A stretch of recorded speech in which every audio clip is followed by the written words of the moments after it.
Cabinet meeting అయిన తర్వాత ఉప ముఖ్యమంత్రి బట్టి విక్రమార్క బయటికి వచ్చేసి ఆర్థిక పరిస్థితులను మేము ఆచితూచి వాటికి అనుగుణంగా మేము ఈ డిఏలను ప్రకటిస్తున్నామని 2 డిఏలు ప్రకటిస్తున్నట్టు చెప్తూనే ఒక డిఏ ఇప్పుడు ఇస్తాం ఇంకో డిఏ 6 నెలల తర్వాత అన్నారు.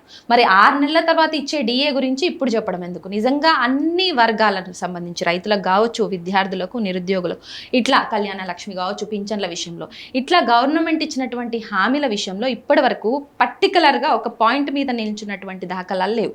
మరి మీకు 6 నెలల తర్వాత ఇస్తామన్నటువంటి మాటల మీద మీకు భరోసా ఉందంటారా, లేదంటే ఇప్పుడు మళ్ళీ మీరు మీట్ అవుతాం అంటున్నారు? సో ఎలాంటి అంటే మీ సైడ్ నుంచి ఏం చెప్పదలుచుకున్నారు? అంటే ఒక రాష్ట్ర గౌరవ ఉప ముఖ్యమంత్రి గారు మీడియా పాయింట్గా, మీడియా సాక్షిగా వారు 6 నెలలకి ఇంకో డిఏ ఇస్తామని చెప్పిండ్రు. అది కూడా ఇంటోటో ని మరి వారు పరిగణన తీసుకొని ఆ మాట చెప్పినట్టున్నారు.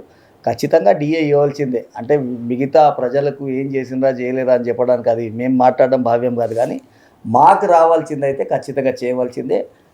ఏదైతే 6 నెలలకు ఒకటి అన్నారో ఆ 6 నెలల లోపట్టి ఇంకో డిఏ కూడా ఇవ్వాలన్నదే మా అందరి ఆలోచన ఉంది. అది కూడా ఎల్లుండి వారితో కలిసిన తర్వాత 2 రోజుల పండుగ తర్వాత కలిసిన తర్వాత ఏం మాట మాట్లాడమో ఖచ్చితంగా మళ్ళీ మీ ద్వారా మా ఉద్యోగులకు కూడా తెలియపరుస్తాం. ఉద్యోగులకైతే ఇంకొక డిఏ కావాలనే ఉంది, అదైతే వాస్తవం.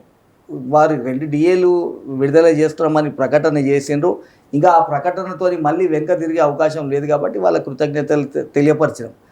మాకు నిజాయితీపరంగా రావాల్సిన డిఏల నుంచి ఇంకొక డిఏ కూడా కావాలని చెప్తున్నాం. 6 నెలల సమయం అయితే ఎక్కువైతుందని చెప్పినాం. దీనిపైన మళ్ళీ ఒకసారి చేసి అసలు ఈరోజు మీటింగ్ ఉండే, కానీ ఏదో ఒక వ్యక్తిగత కారణాలతో నా మీటింగు ప్రొలాంగ్ చేసినాం. ఎల్లుండి 2-3 డేస్ల మీటింగ్ ఉంది. ఆ మీటింగ్లో నిర్ణయాలు తీసుకొని మళ్ళీ వారితో మాట్లాడతాం.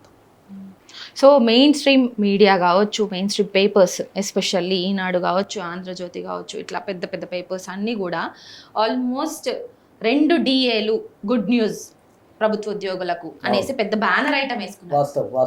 సో ఆ బ్యానర్ ఐటమ్ వేసుకున్నటువంటి పత్రికా ఛానళ్ళకు కావచ్చు ఏం చెప్పదలుచుకున్నారు? నిజంగా గుడ్ న్యూస్ కిందికే వస్తుందా? మీరు ఏం చెప్తారు? ఇప్పుడు ప్రభుత్వం విడుదల చేసిన ప్రకటన గుడ్ న్యూస్ లాగానే ఉంది అది. కానీ టెక్నికల్గా ఒక డిఏ మాత్రం ఇప్పుడు ఇస్తున్నాం, ఇంకొక డిఏ 6 నెలలు అని చెప్పిండ్రు. అంటే అది 2 డిఏల కిందనే పరిగణ తీసుకుంటూ ఇప్పుడు దానికి మళ్ళీ ప్రభుత్వం వెనుక పోయే అవకాశం లేదు. రేపు విడుదల కాబోయే రేపు జియో కానీ సంబంధిత ఉత్తరాలు ఏవైతే వస్తాయో దాంట్లో అది కూడా పొందుపరుస్తారు. కాబట్టి ఇంకా ఎందుకంటే అసలు రూపాయి కూడా లేదు అన్న కాడ నుంచి 2 డిఏలకు వచ్చినామంటే అది అందరం కూడా అందరి ఉద్యోగుల కష్టము, మీ ఛానళ్ళ కష్టం, అందరు కూడా మాట్లాడిన తీరు కానీ, మాకు నిలిచిన మద్దతు కానీ, ప్రభుత్వం ఆలోచన మారడం కానీ ఇదంతా కూడా హర్షిస్తున్నాం. కానీ ప్రభుత్వ ఉద్యోగులకు ప్రతిసారి పిడికిలు బిగిస్తేనే మీ సమస్యలు పరిష్కారం వస్తాయి అన్న పరిస్థితులు ఏ ప్రభుత్వం కూడా తేవద్దనే మీ ద్వారా మేము విజ్ఞప్తి చేస్తాం.